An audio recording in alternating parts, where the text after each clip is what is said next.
I'm Roy Lee Lindsay with the North Carolina Pork Council, and I want everyone to remember, bacon makes everything better.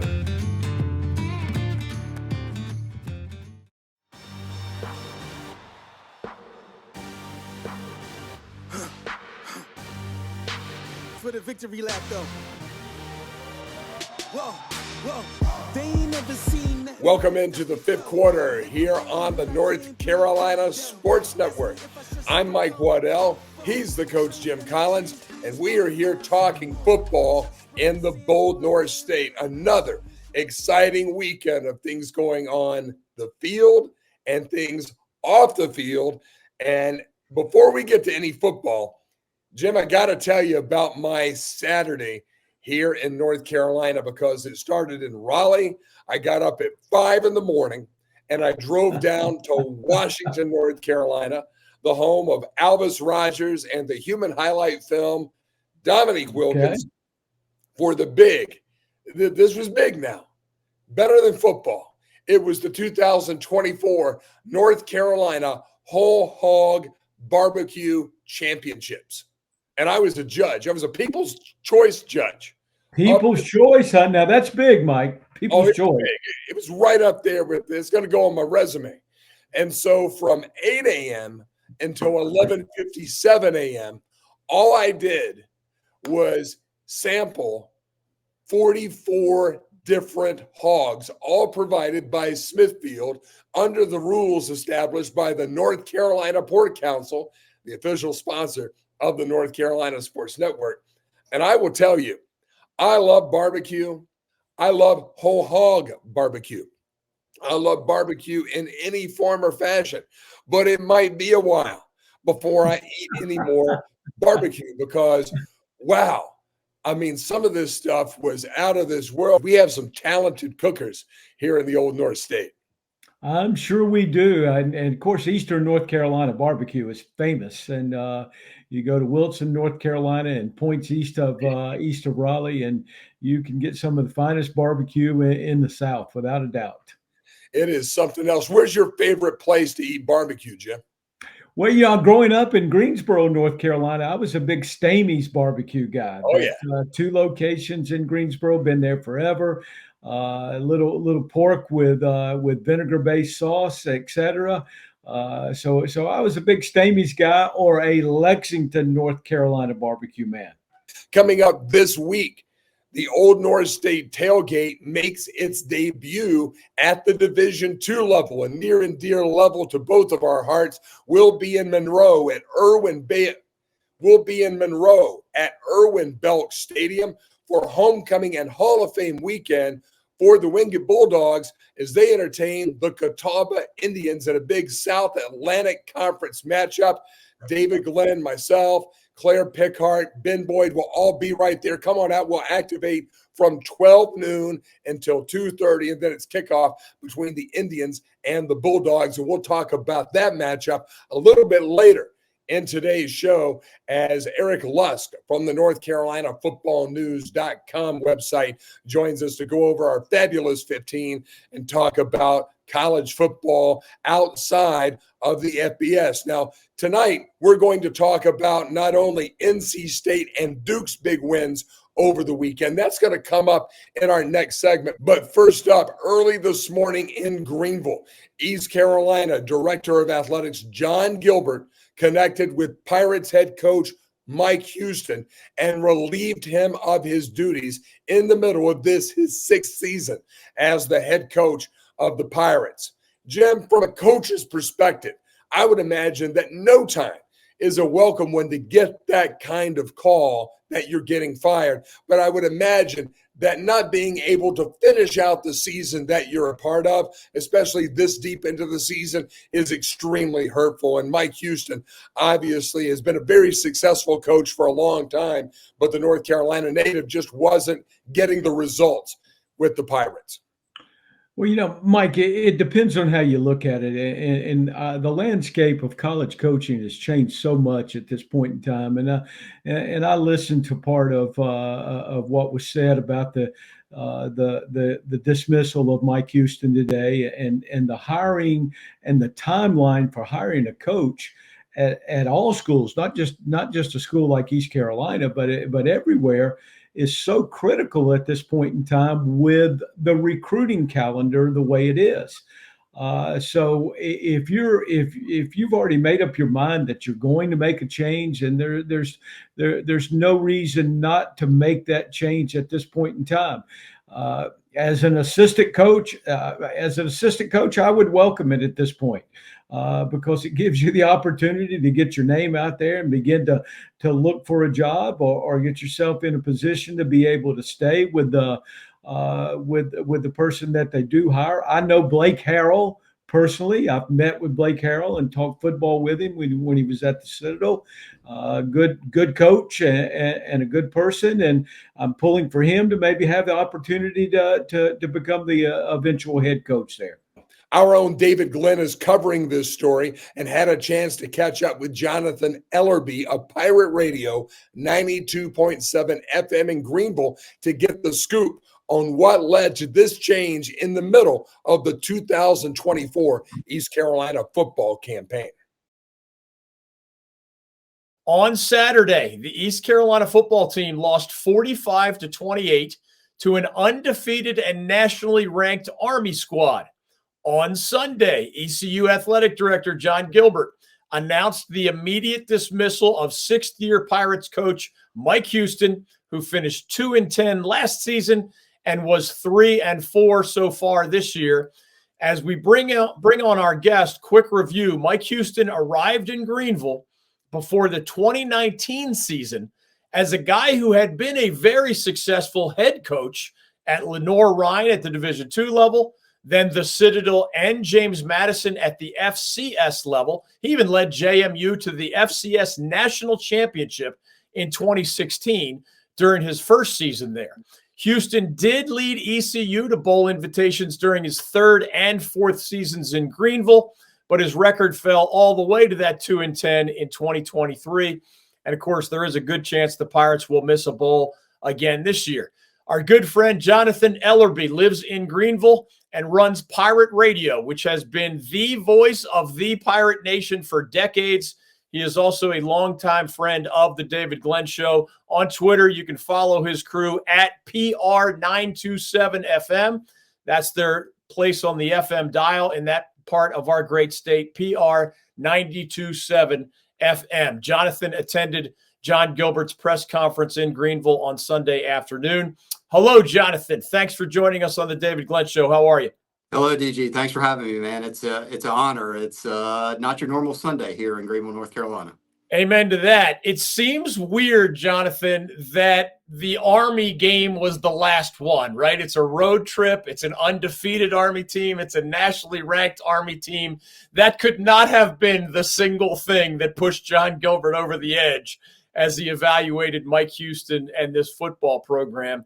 When you think of either what the athletic director said at his press conference or whatever you've gathered from all your sources at ECU and around Greenville, what do you believe were the biggest factors in Mike Houston's dismissal? Well, John Gilbert said it. Said it today. He said it was performance. And I guess the decline of Mike Houston's performance, 2-10, was horrible last year, and one of the worst seasons in ECU football history. And then, I think ultimately this year, if you look at it, losing to Appalachia State and then getting blown out at Charlotte, those were probably the two big ones. And then just, the awful play at Army yesterday, even though they are in the top 25, I think probably there was enough pressure for John Gilbert to go ahead and make the call. And it puts East Carolina in an interesting situation, with 5 games to go, an interim coach.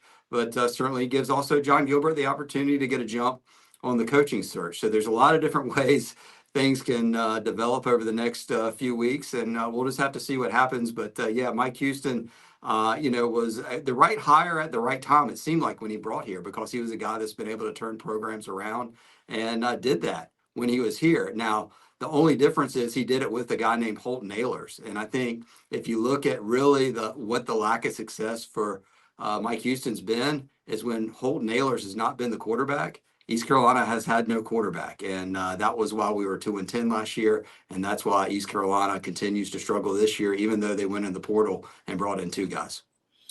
You may have just partially answered my next question. And of course, we're going to ask Jonathan to look forward at potential candidates, et cetera. But before we do that, ECU still does have a chance to reach 6 wins. The next 3 opponents, actually, Temple, Florida Atlantic, and Tulsa, are all having very difficult seasons themselves. So you mentioned John Gilbert getting a jump on the coaching search. Is that the full answer to the why now question? Because it's at least conceivable that Mike Houston could have gotten them to 6-6 in another bowl game, maybe. Yeah, it's also conceivable Blake Harrell, who's the new interim head coach, could make things uncomfortable for John Gilbert as well. I asked John Gilbert if Blake Harrell is going to be a candidate, and he didn't say yes, he didn't say no. But if the guy goes 5-0 down the stretch, and as you just mentioned, the next few games are very, very winnable. I mean, that's where things get interesting when you make a midseason change. Yes, you go ahead and eliminate the guy that's the current head coach from being here next year, but it also, because if the players rally around Blake Harrell and you start rattling off some wins, I mean, you saw that happen with Georgia Tech. They kept their guy a few years ago, but so that's interesting. But it's also an opportunity for John Gilbert, I guess, to go ahead and start asking around and maybe go ahead and find a guy, because it is important in this day and age to have a guy in place as soon as possible when that window opens for the transfer portal. One last kind of present and recent past question, and then we'll look forward. I introduced you in part by saying, you run Pirate Radio. I've considered y'all a great friend, you personally, but also your whole crew for many, many years now. And I love to use the phrase, the voice of the Pirate Nation. Given that you and your team kind of open the airwaves and listen to what Pirate Nation says truly on a daily basis, how would you summarize, the voices against Mike Houston? Was this something that had built to a crescendo where, some enormous percentage of ECU fans wanted a change? Yeah, I think the drum had been banging for a while, and we do a fifth quarter call-in show after every game, and certainly, I think the real one that really set it off was the 31 blowout at Charlotte. I mean, Yeah. It was just like that's a team. I think East Carolina looks at themselves, and I think one of the struggles right now with East Carolina is what's our identity? Because if you look around the schools around us, and I'm not talking about the ACC schools, I'm talking about Liberty, App, Charlotte, Coastal Carolina, the teams around East Carolina, and particularly Charlotte and App. East Carolina has not had success with them under Mike Houston, so I think that was very frustrating to the Pirate Nation, and especially Charlotte, because their team that's just started football 12 years ago, and so now they've risen to the conference. I think it's a good thing that they're a rival and could be play them year in and year out, but certainly to go 0-2 in the American Athletic Conference when East Carolina's been in this conference for a decade, I think that has been extremely frustrating in the way East Carolina has lost to, and East Carolina just hadn't had a lot of success. I mean, we're 41-72 in the last decade since East Carolina fired Ruffin McNeil from 5-7. Then the Scotty years where it was 3-9 was the norm. And then, as I said, Mike Houston was bringing it back and then just fell so bad last year. So I think the move to get rid of Mike Houston is more favorable than not. Jonathan Ellerby of Pirate Radio is joining us on the David Glenn Show. He's right there in Greenville. His crew is heard all over the eastern part of our state, including right there in that great city. All right, glancing forward, obviously it's an incredibly early stage, so we don't expect you to have a perfect crystal ball. But what are some of the first names worth mentioning in your eyes as possible targets for ECU, or maybe even probable targets for ECU? Well, I think one of the first names I think is worth mentioning is Skip Holtz for multiple reasons. He came here and did what East Carolina needs now, which is he rallied the troops out of a hole and built a successful program that won back-to-back conference championships. And that's what John Gilbert said his expectation. He says he has high expectations for this East Carolina football program. When asked what those high expectations were, it was bowl games and competing for conference championships. I think a guy like Skip Holtz can do that because he comes in and runs it like a CEO when he was here before. And I think he can do that again now because you saw his success in the UFL. I think he can assemble a coaching staff. And I think the one great thing Skip was great at was fundraising too. And I think why East Carolina is in the bind it is right now is because of the 3-letter word we all know, NIL. And I think you got to have a coach that's a fundraiser and that can friend raise to get people into the stands. And I think Skip Holtz is a name, and he's also available right now if he would take your phone call and be interested in coming back to coaching this, or if his, I don't know what his answer would be, but I think he would be somebody that would be worth kicking the tires for what I just mentioned. You can also look at, the Garrett Rileys and the Joe Sloans. There's a lot of fans that, want them. Joe played here and under Skip Holtz, was with Skip Holtz, but also those guys, are at big programs at Clemson and LSU. And are their sights set bigger? And is that job better than coming and being the head coach at East Carolina? And also the other wild card too, when would they be available if they're in the college football playoff, DG? As I mentioned, that transfer portal is going to open up in December. I mean, I just kind of feel like East Carolina needs to have somebody boots on the ground to be sure that there's not a mass exodus of players, but also that if there is, that you can also be out and be active in getting a team that can win now, because that's what it's all about in college football right now, winning now. And I think Pirate Nation is not going to, no one's in a rebuilding program anymore. Everybody's like, hey, look, what are we doing this year? So I think those are some names that you can, look at. But, John Gilbert played his cards pretty close to the vest today at the press conference, wouldn't elaborate if the person needed head coaching experience. As I said, does Blake Harrell make it really interesting over the next 3, 4, 5 weeks that could, make his name the head coach? So we'll just have to wait and see. For those who don't know, Joe Sloan, as Jonathan mentioned, was a walk-on at ECU, spent 5 years in the Pirates uniform, and he is currently the offensive coordinator at LSU, making about $1 million a year right now. Yes, we live in a world where coordinators make 7 figures. Obviously, Mike Houston was paid well more than $2 million a year at ECU.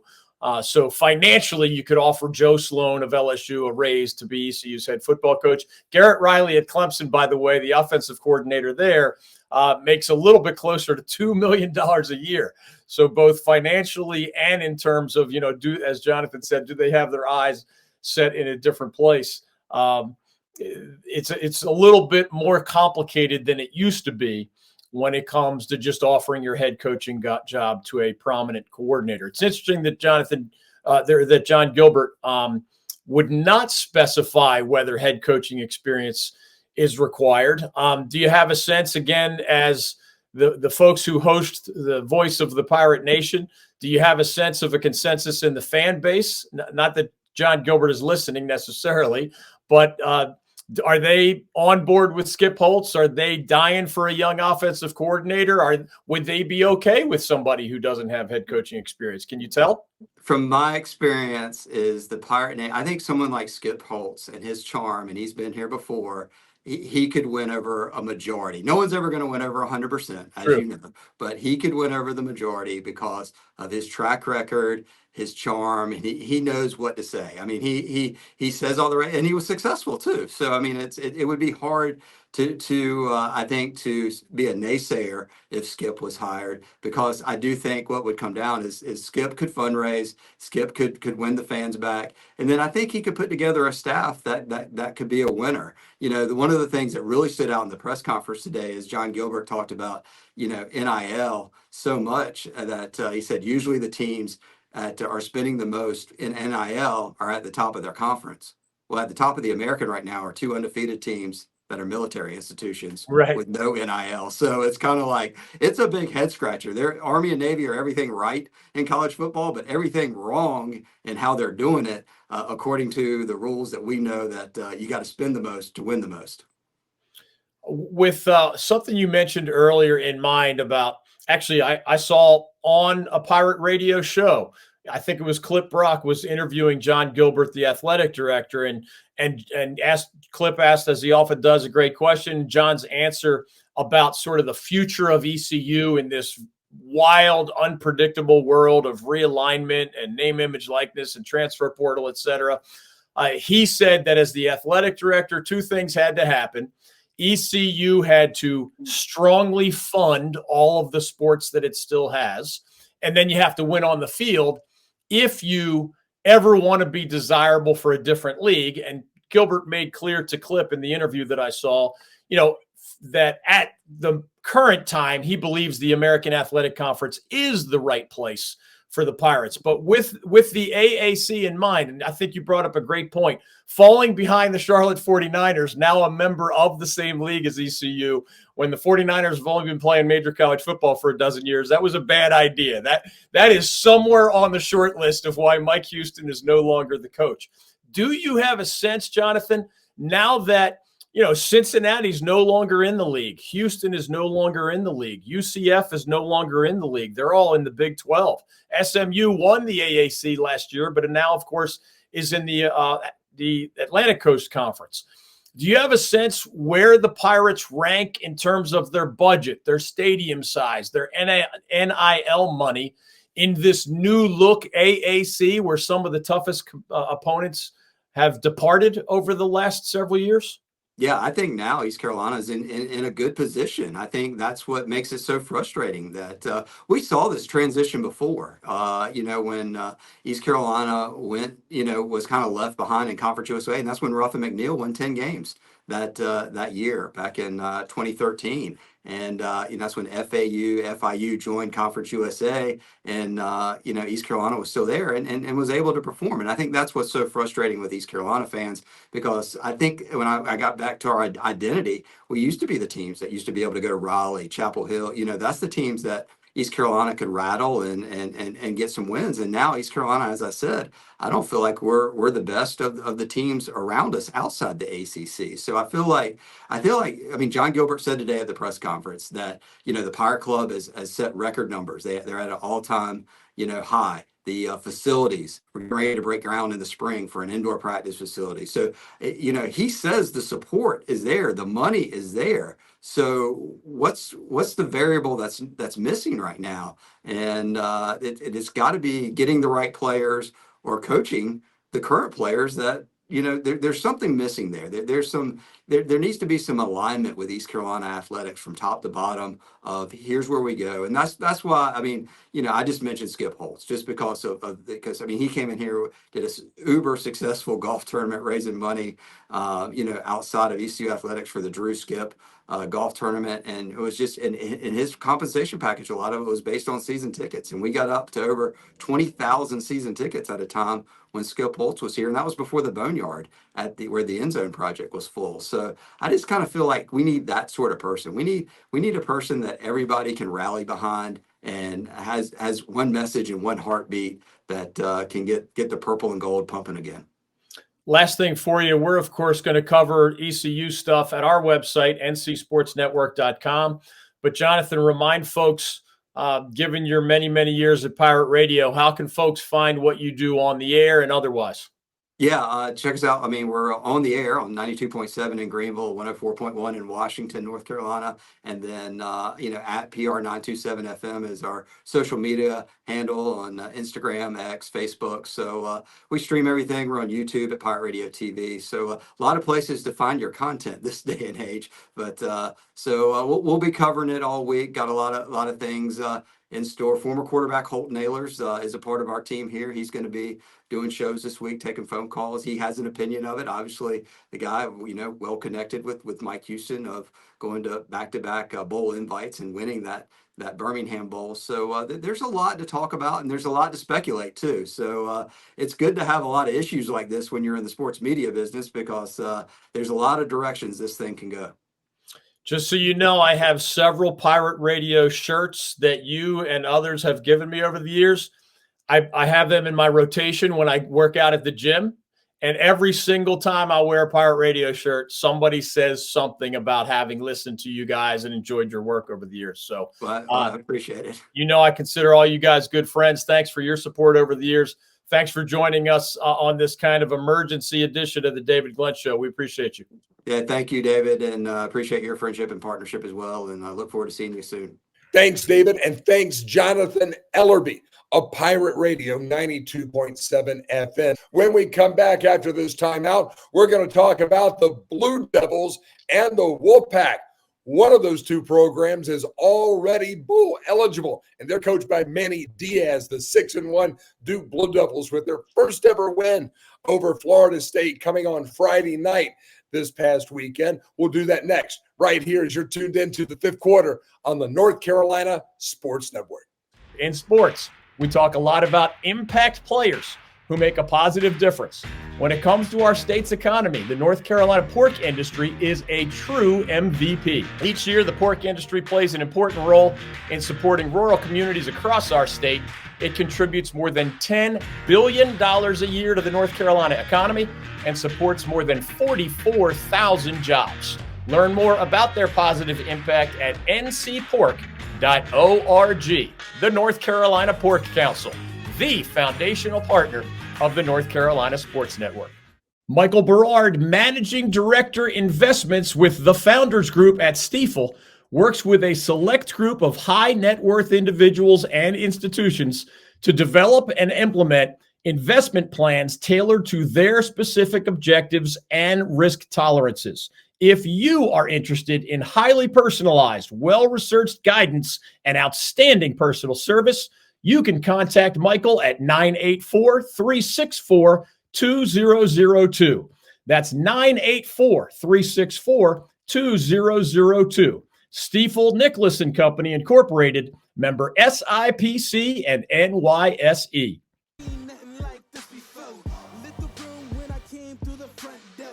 Ask me if I stress over This is the fifth quarter on the North Carolina Sports Network. Mike Waddell Jim Collins with you here. And Coach, the football weekend got started on Friday night over in Durham at Wallace Wade Stadium.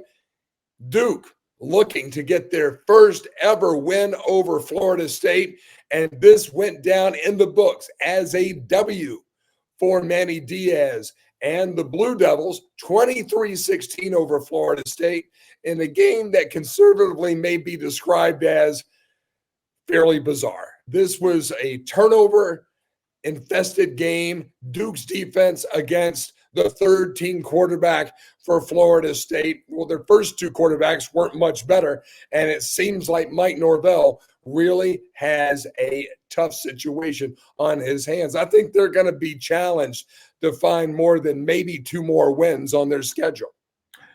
Mike, challenged is an understatement at this point in time for the Noles. They are beyond challenged at this point in time.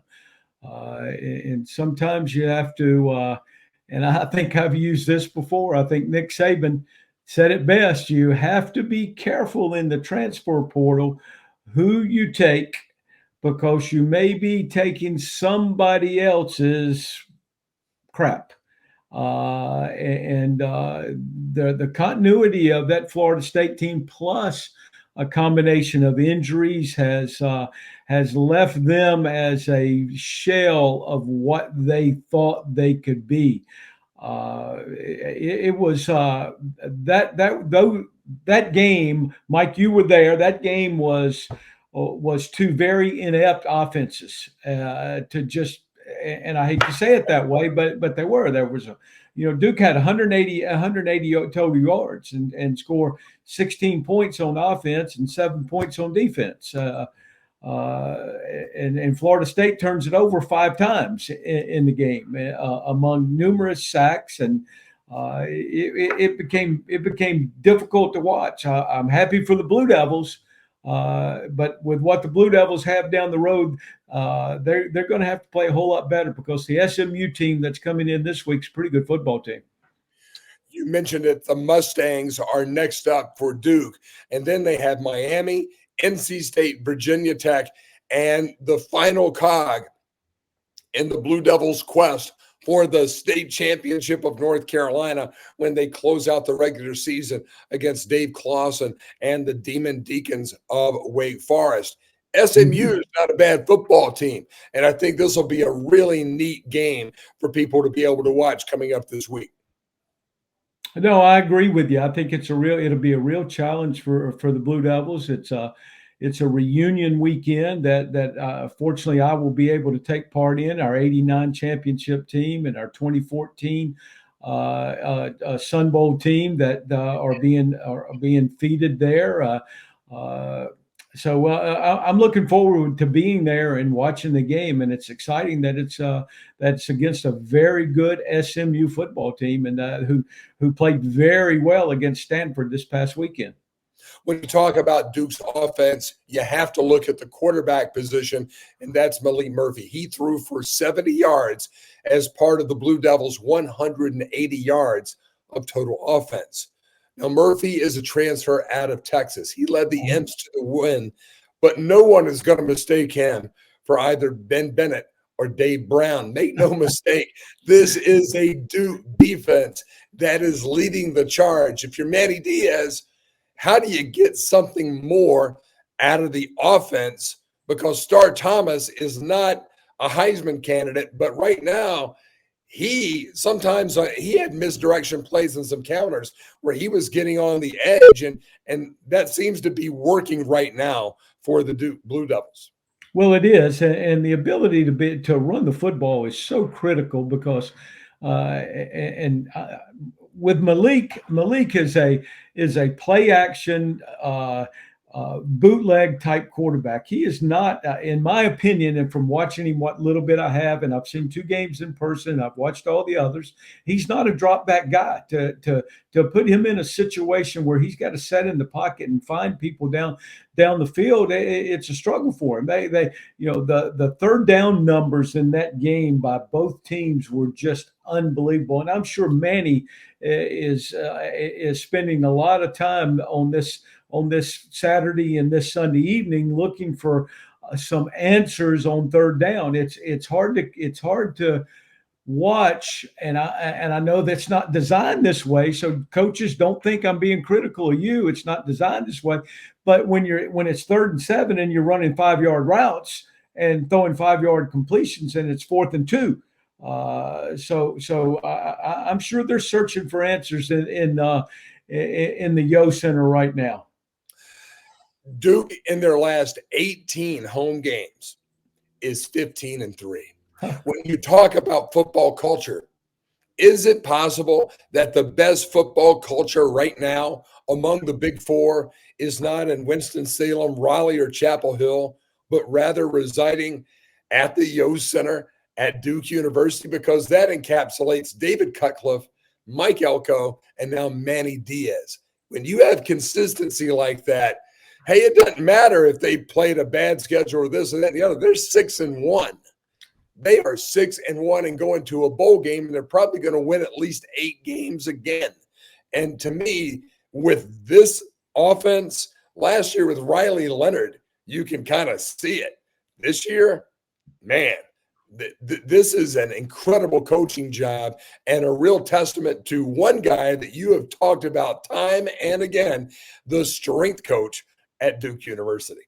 Oh, he's obviously done a tremendous job there, and he has created, I'm going to go back to last week now, he's created a culture of toughness and physical people that believe that they're going to win each and every week.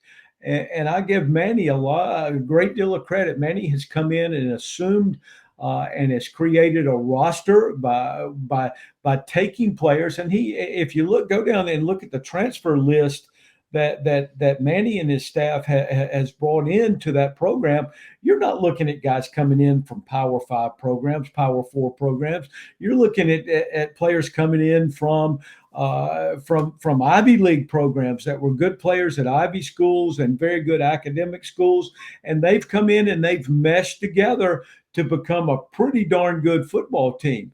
And I think in your selection process, and I know it's way out of our state and what we think about here, but all you have to do is go to Indiana right now and look at what Cignetti has done at Indiana, taking 18 players that from James Madison, and they're 7-0, and they just beat Nebraska brutally, 56-7, if I remember correctly.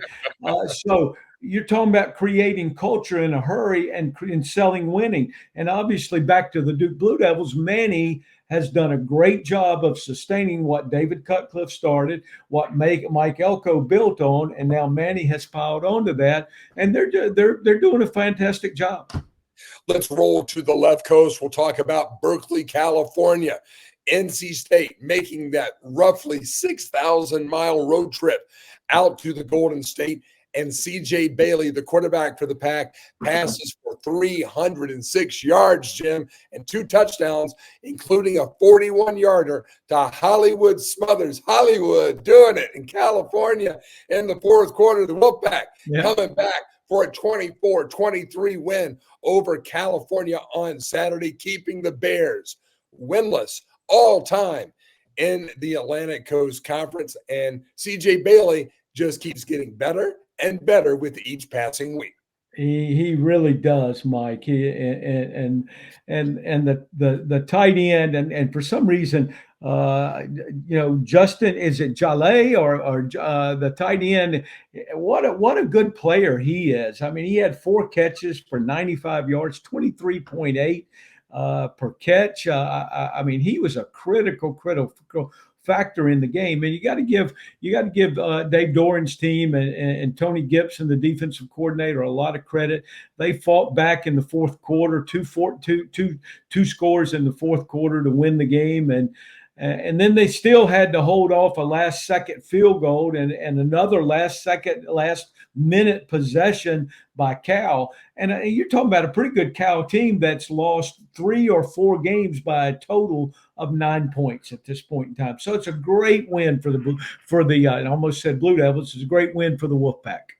That win by NC State snapped a 2-game losing streak for Dave Doeren's Wolfpack. The Bears, on the other hand, they remain winless in the ACC. Now, the Wolfpack did not show a lot of life until the end, but to leave Memorial Stadium with a win is huge for Doeren's team in this first ever meeting between the two schools. And now they have a bye week. So if you're Dave Doeren, what are you working on in the bye week to get C.J. Bailey ready for this big stretch run? Well, I think the critical thing is, and Dave made this statement in his press conference, and so I'm going to tag along with what he believes his team needs to do at this point in time. And his big point was 2 things: that they need to heal physically because they're a very beat up Wolfpack team, and then they need to heal mentally. So they need some time to get better physically and mentally, and I think the open date will do that for them. The Wolfpack coaching staff is an excellent coaching staff, and Dave is a good leader, and they'll use this time wisely to grow their team and to grow their young quarterback and mesh him with some pretty good talent that they have at wide receiver. But I think the most critical thing that they will want to do is you go back and you look at the rushing stats for them in the game. And if I remember correctly, they had like 29 yards total rushing in the game.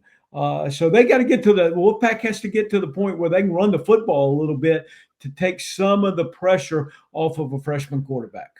Wolfpack now 4-4 on the season. They're open this week. They come back at the Carter on November 2nd against another team from California, another ACC newcomer, the Cardinal of Stanford. And when we come back from this brief timeout, we're going to talk North Carolina football with Eric Lusk. He is the editor-in-chief of NorthCarolinaFootballNews.com, and that comes your way next, right here on the Fifth Quarter.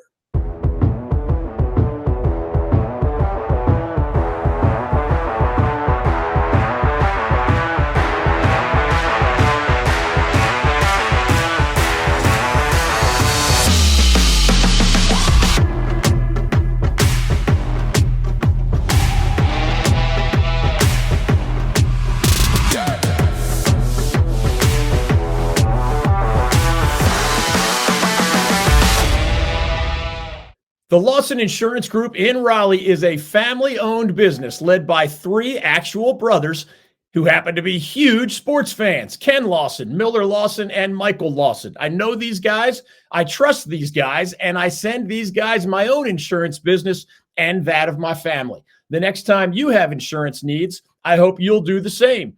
The Lawson Insurance Group is known for its commitment to community and its dedication to ensuring that North Carolinians and their businesses are prepared for life's inevitable challenges, with the reminder that as a high street insurance partner, Lawson Insurance Group offers local expertise and support that, combined with High Street's extensive national resources, means more choice and support for you as their client. To learn more, search Lawson Insurance Group online. The Lawson Insurance website will be the first link that pops up.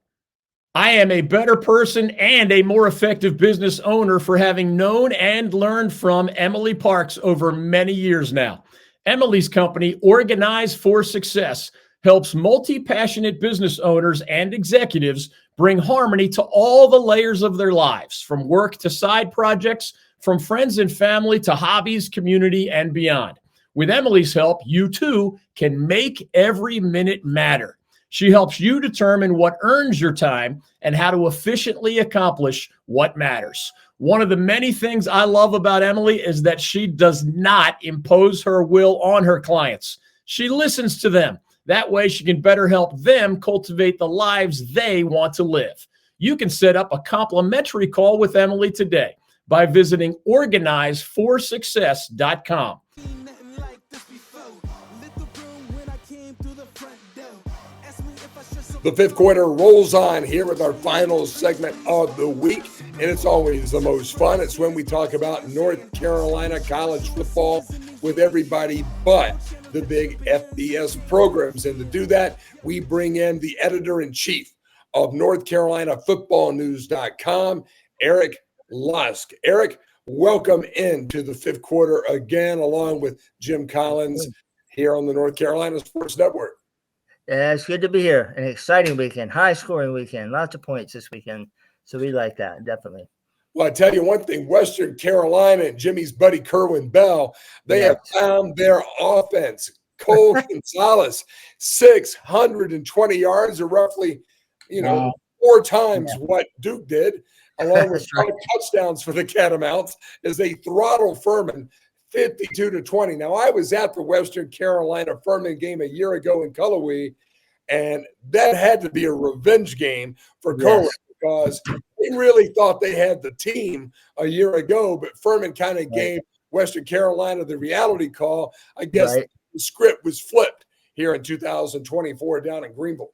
Yeah, definitely. That was I think that's what people have expected all along from Western Carolina, coming out of the gates. Had that loss to, State. They played State well, then they kind of faded at the end. Then they lost to Campbell, and it was kind of like, uh-oh, what's going on here? And I think they've been in a build since then, and then they just unleashed on Saturday. And they put out a tweet, I believe it was in the third quarter, that he had already gotten like 480 some yards passing and had broken a school record. So I kind of passed off on that game, and moved on. And when I came back and I saw 620 yards, and as a team, 800 passing. That's not total yards. They had 801 total yards. So record scattering all over the place. I believe that was, if what I read correctly, it was like a top 7 in all of FCS football as far as passing yards. So yeah, Cole Gonzalez, and the thing, Mercer, they were the only 2 undefeated teams in the SoCon going into Saturday. Mercer lost. And so now Western goes to Mercer this weekend. Huge, huge game for Western Carolina trying to get that elusive SoCon championship. What kind of bad dreams, Jim, would you have if you were a defensive coordinator that gave up 801 yards?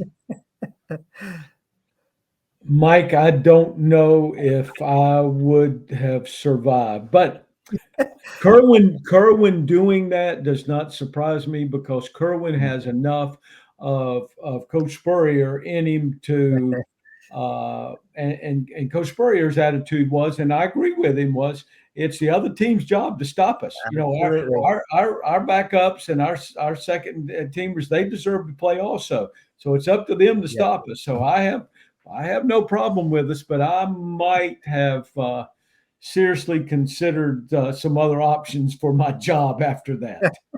Well, you were talking about the backups. Western's backup quarterback got a touchdown right there at the end. Just to, his one throw was about a 30-yard touchdown pass. So a little exclamation point on the win for the Catamounts. Davidson also putting up some numbers.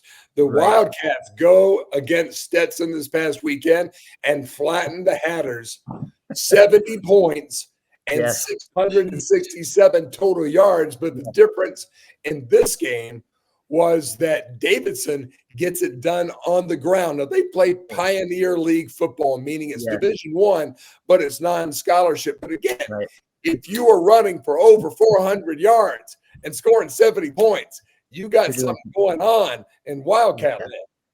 Yeah, complete opposite of Western Carolina. So just ground and pound. They do the triple. Coach, you may know more about the intricacies of this, but the shotgun triple option. So, and they run it when it's running hot. It's run like last week. They struggled against Dayton. They couldn't really get it going. But this week they had over 400 yards rushing. Spread the wealth around quarterback, a bunch of different backs. Mari Adams ran for 3 touchdowns. They actually threw for 230 something, I think, but then they also gave up 400 passing. So that was a basketball. 400 passing. Yeah, they held Stetson to like 56 yards rushing, somewhere in there, but 450 some passing. So it was wow. I mean, that's basketball on turf, I guess you could call it right there. Guess somebody didn't opt in on the defensive option for this past weekend in the Davidson-Stetson game. I tell you who else is having a bad weekend in terms of special teams, and that would be the Albany Great Danes. Yes. They go up against the Fighting Phoenix of Elon University, alma mater of one James Collins, Esquire, and Chandler Brayboy. Jimmy, this guy probably broke your records running back kickoffs, 94 and 93 yards, both for touchdowns, as the Phoenix are starting to show some signs of life as they creep closer and closer to homecoming next week. Trish texted me today and said the special teams coach got a bonus today. So well deserved, I might say, at this point in time. But no, great job. Trish is a very good friend, and it's great to see them get back on the board. I know they go to Hampton this week, and then in 2 weeks, I'll be there to watch them play Campbell for homecoming. Okay. So I'll look forward to doing that. But they're at Hampton this week. Okay, definitely. Yeah, I would not. I bet you won't see Chandler Brayboy get another kick to return this year. And so the thing about it was both of them were on Albany touchdowns. So quick answer. And I think Elon, this is again what people maybe expected of them from the outset of the season, is that they would play this way. So I think it's taken them a little while. They've had some injury issues. They're starting to put it together, and can do some damage down the stretch. Definitely. The North Carolina Football News Fabulous 15 is led by Johnson C. Smith. Yes. And the Golden Bulls fending off Shaw 21-14 to improve to 7-0. But this was not an easy role for the Golden Bulls. No, Shaw came right out and scored on him, and it was 7-0 Shaw for a little while, kind of a grind of a game. But again, that's kind of that's been their MO, is they can kind of pull it together toward the end. So they won 21-14. It's setting up a huge game next week. Winston-Salem State, there's 6 wins. So we're looking, that could be that game. I'll have to go back and look at standings, but that game could, if Johnson C can get through that one, could, all but put them in the title game here in a few weeks in the CIAA. So again, best season for them since 1969. So where's that game being played, Eric? That'll be at Winston-Salem. So the Rams, between the asphalt, huh? Right, absolutely. Between the asphalt, the front straightaway and the back straightaway at Bowman Gray. That's it. Another league at the Division II level that's getting a lot of attention is the South Atlantic Conference. Lenoir-Rhyne, we knew they were going to be good this year, even with the coaching change. Right. But tell us, Eric Lusk of North Carolina FootballNews.com, about what's going on in Monroe, because our Old North State tailgate is headed to Irwin Belk Stadium for homecoming/Hall of Fame weekend and the big Catawba game against the Wingate Bulldogs. But Wingate right now really does look like they could be the class of the South. Yeah, coming into the season, I actually picked Wingate to win the league. I picked them as our top D2 football team. The pollsters, the guys who do the national polls, still have Lenoir-Rhyne ahead of them. But we talk about coaching and culture. They have built a culture under first Coach Reich of defense. I mean, just ferocious, get after you defense. And their defensive coordinator, Rashawn Jordan, has taken over as head coach, and he's brought that same mentality.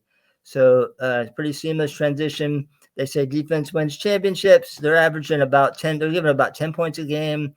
They're tops in D2, top 10 in D2. And I think they give up about 56 rushing yards a game. They give up, they're one of the tops in tackles for loss, one of the tops in sacks. They average 9 tackles for loss a game. So they are just in your backfield all the time. You got a guy named Marquise Fleming, who is one of the tops in the nation as far as individual tackles for loss. He averages over 2 per game. So I believe he wears number 7. If you see number 7, you might want to run the other direction because he is going to come after you. So, did you think that the Division II teams would be the most complete teams in college football this year in North Carolina? Because that certainly is, outside of Duke, what it is appearing to be. Yeah, I mean, I think part of it is, and you guys going back to that great show you had last week on culture. I mean, I think if you build a culture and you recruit to that culture and you have an identity and you pinpoint, okay, these are the kind of kids that we want in our program, and you find them and you get that reputation for developing them. And I think you found that at Wingate. You found that at Lenoir-Rhyne. You're starting to see that's exactly what Johnson C. Smith has done. Their coach had a plan, and he's come in. We're going to recruit the Charlotte footprint hard. We're going to take, those guys who maybe didn't quite work out for them at, say, an FCS school or even an FBS school. And we're going to, if they're from Charlotte, hey, you're welcome to come back here. And so I think that's, one of the big keys is, can you build that culture? Can you build an identity that, we've got a spot for you? Davidson, going back to them, Davidson's done that. I think Coach Bell at Western Carolina is starting to do that with his offense. And especially with D2, that's been kind of our bread and butter this year. And I would look for Wingate. I would look for Lenoir-Rhyne to be in the hunt for the title. And Catawba, I mean, they're not a pushover. Their record is not that great, but they've lost 4 one-score games. And they are probably about as snake bit as a team can be this year. They've lost a lot of those games on like the last possession. I believe it was yesterday. Team they were playing scored in the last minute to knock them off. And, they'd had them. Newberry, they were ahead of Newberry most of the game. Last 56 seconds, Newberry gets on the board. So that could be a sneaky good game on that one. So as we close out this edition of the 5th quarter, Jim, what's the one thing that you'll take away from last weekend in college football? Well, we're at the point of the season, Mike, with the dismissal of Mike Houston at East Carolina, and then around the country, some other things are happening right now. The dismissal of the offensive coordinator at Purdue and the offensive coordinator at Oklahoma and the head coach at Southern Mississippi. So we're at that critical point in the season where people are gonna make a turn to the positive side or to the negative side. And you are now. We always have this saying, because we're closing in on November. You always remember November. So what you do in November will carry you all the way through the off season. So it becomes a critical month for everybody that is. Whether they're on the positive side or the negative side right now, get the fight going for November. Remember November.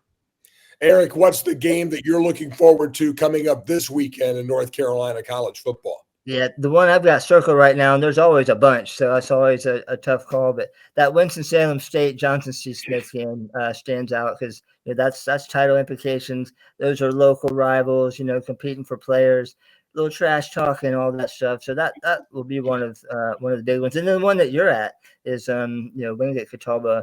We're at the point now where we're not just in the conference, the D2 level. We're not just in the conference games, but we're into conference or local, regional rivalry games, and so those are always a blast. Man, let's not forget now that we've got two really critical games among the Big Four. I mean, SMU coming into Wallace Wade is a critical game for both teams as far as the ACC championship goes and moving forward with that.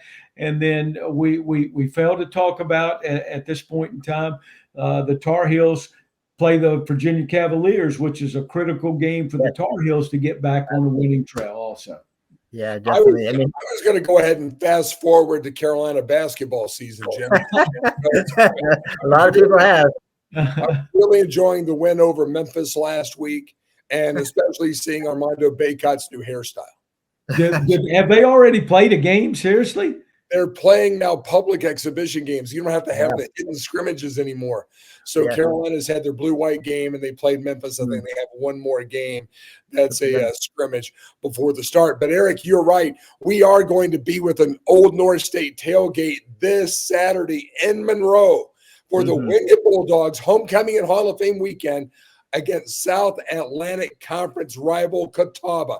Come out, meet David Glenn, and get some barbecue at our tailgate, which will be just outside the main gate of Irwin Belk Stadium starting around noon. Kickoff is set for 3 p.m. Come by our location, and you can scan the QR code and have a chance to win bacon for a year. Jimmy, I just ate so much hog at the North Carolina Whole Hog Championships that I can't talk anymore. If I had bacon for a year, I might be rendered mute. So you might be hoping that I win the free bacon for a year. Bacon for a year. I love bacon. All the bacon you can give me, I'll take. Yes. All right, guys. Thanks a lot for tuning in here on the North Carolina Sports Network. For the coach, Jim Collins, for Eric Lusk, editor-in-chief of the North Carolina footballnews.com website, I am Mike Waddell, thanking you for tuning in all the way from Murphy to Manio here on the North Carolina Sports Network.